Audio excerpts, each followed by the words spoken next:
میڈسٹینڈ اپنی بیماری کو سمجھیے۔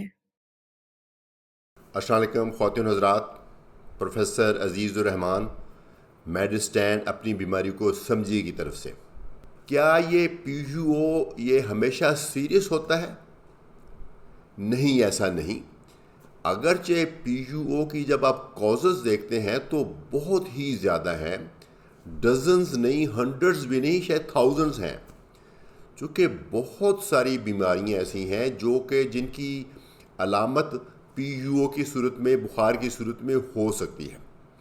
اس لیے کوئی شروع سے یہ نہیں کہہ سکتے کہ یہ سیریس بیماری ہے، اگرچہ مریض تو جب بخار اس کا لمبا ہوتا ہے تو یقیناً سیریس کے بارے میں ہی سوچتا ہے، لیکن آپ یہ تسلی کر لیں کہ اگر بخار آپ کا چلتا ہی جا رہا ہے، 3 ہفتے بھی ہو گئے ہیں، لیکن کسی نتیجے پہ نہیں پہنچ سکے ڈاکٹر، کوئی ڈیفینیٹو ٹریٹمنٹ نہیں مل سکی، اس کے باوجود یہ ضروری نہیں کہ یہ بیماری سیریس ہے، اس کے باوجود یہ ضروری نہیں کہ یہ کوئی کمپلیکیشن کی طرف جا رہی ہے۔ بے شمار بیماریاں ایسی ہیں جو لمبی ہونے کے باوجود سیریس نہیں ہوتی، وہ اس کے پیچھے جو وجہ ہے وہ اس کے اوپر ڈیپینڈ کرتا ہے کہ یہ سیریس ہے کہ نہیں۔ کئی دفعہ بہت معمولی سی بیماری بھی نکل سکتی ہے پی یو کے پیچھے، کئی دفعہ کوئی سیریس بیماری بھی نکل سکتی ہے۔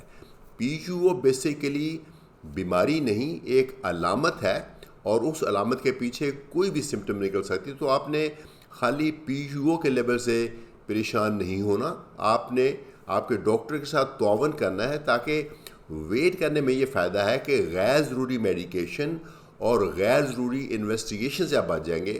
میں آپ کو یقین دلاتا ہوں کہ بخار جو ہے وہ 102 یا 103 تک کچھ نہیں کہتا، بخار کچھ نہیں کہتا، صرف تھوڑی تکلیف دیتا ہے، اس سے کوئی نہیں مرتا، انلیس کوئی 105 106 نہ ہو جائے، وہاں تک تو آف کورس ہم نہیں جانے دیتے۔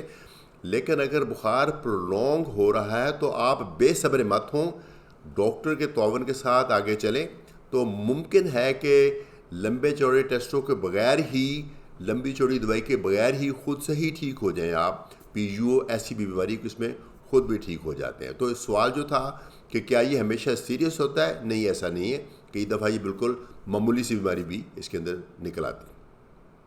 اجازت چاہوں گا پروفیسر عزیز الرحمان میڈسٹینڈ اپنی بیماری کو سمجھیے کی طرف سے۔